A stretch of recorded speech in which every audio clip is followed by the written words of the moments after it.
The COVID pandemic. We have been watching the news on TV in Goa of the spread of the virus around the world. All news seemed to be on Italy and people buying up all the toilet rolls in Australia. Crazy. There was no sign of any real problems in the UK. Leaving Goa for home was to be very stressful. Hearing of airlines running late or dropping flights altogether, our return flight to the UK with Emirates from Mumbai was to be 4:30 in the morning. The last flight from Goa to Mumbai would have got us there for 12 o'clock midnight, with just about right time. But it was advised to get an earlier flight in case it was late or didn't fly at all, which would mean we'd lose everything. This would make having to wait 7 hours before we could even check in with Emirates. Thankfully, we was in business class, so I was able to sit around in reasonable comfort, but it seemed like forever. Finally got into the lounge. From then on it was good and we could relax to arriving in Birmingham. A short video of that experience.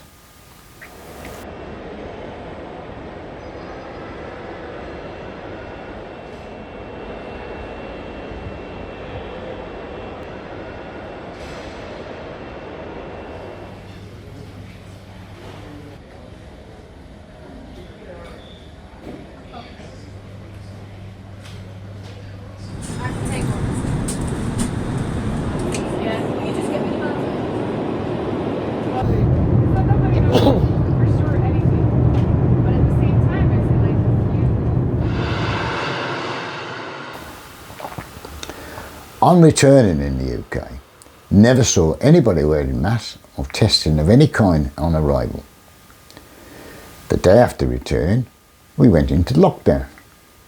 Of course, I needed to get food, etc. And I found empty shelves in the supermarkets. Could not believe it, thought there was a war on. Within a week, the streets and the main roads were empty. The last 12 months have been costly. Started to think I'm getting near 80. Who knows what will happen? During this time, I did a lot of repairs, finishing touches to jobs I've done over the years and never finished properly. I am grateful to Mick Roseblade for his help with the electrical work we did. And grew chilli plants, done very well with them. Grown the beans that Ken gave me, again done very well, best crop ever. I spent many hours converting old videotapes to digital for different folks. Replaced the 20-year-old heating boiler and fitted a handrail and a fold-up seat in the shower and a chairlift to help Jan. Done all kinds of improvement to help us in the future. My thinking was better to get it done now for peace of mind. But I still had plenty of fun.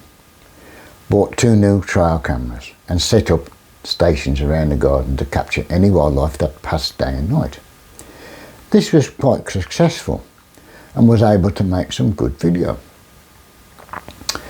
Trying to think now what else I've done. Time has passed well.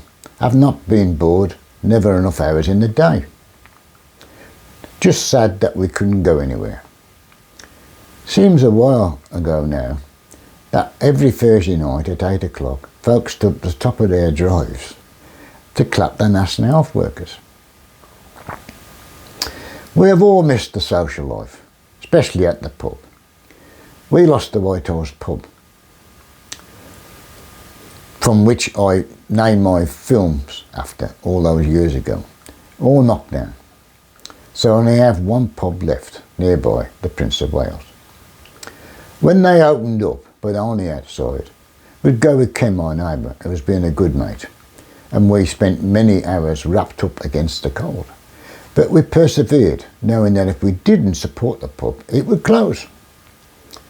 I've made up a picture of the regulars who have supported our landlords, Alan and Paul, over this difficult time.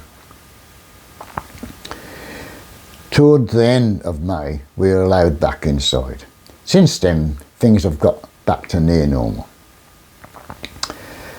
Going to recall some of the little things that have come to mind since starting this story.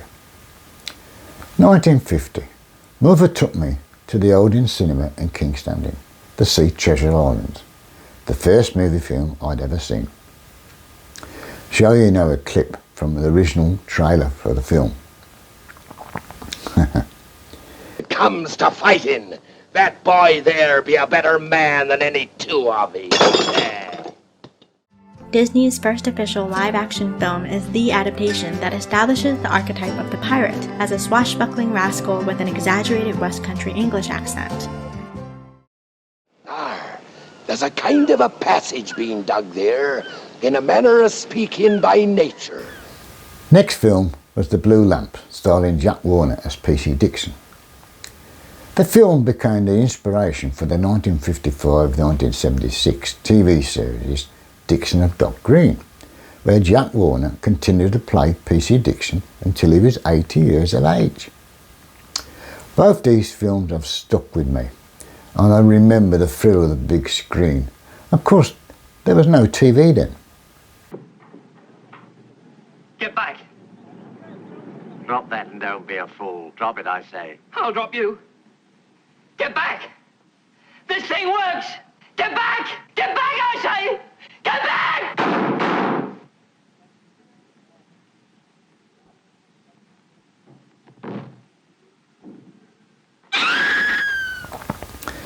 At some time before 1950, when I was only a little lad, I had to go with Mother and bathe in some sulphur water or something like that at the local baths.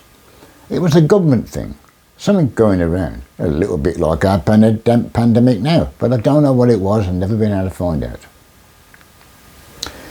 Thinking back to earlier episodes, talking about my two brothers and sister, I found an old photo of us lads, very young, and one recently taken in the same pose, followed by the four of us. I've enjoyed making these episodes. I've learnt a lot of new techniques and I've changed the setup many times to improve on it. But it will never be perfect. I have completed 16 parts and I have now reduced them all into 8 parts, with part 6 now being solely the Gowan story from 1989 to 2021. It has been upsetting not seeing friends over this period, and I thank all of you who have supported Jan and I, and watched my work and given me the inspiration to carry on. Harold and Lynn, Tony and Malcolm Smith, Sally Tommy, for their advice and comments on the layout of my story. Mick Roseblade and Jeff Stanton for the help on jobs around the house. Ken and Malcolm Gooch, Roger and Trevor, and Charlotte for keeping me sane in the pub. Nick and Snowy, who have travelled from Derbyshire to come and see us. Nick from Christchurch, who has kept in regular contact. Stanley, Rowena and Carl in Goa, who have also kept in touch.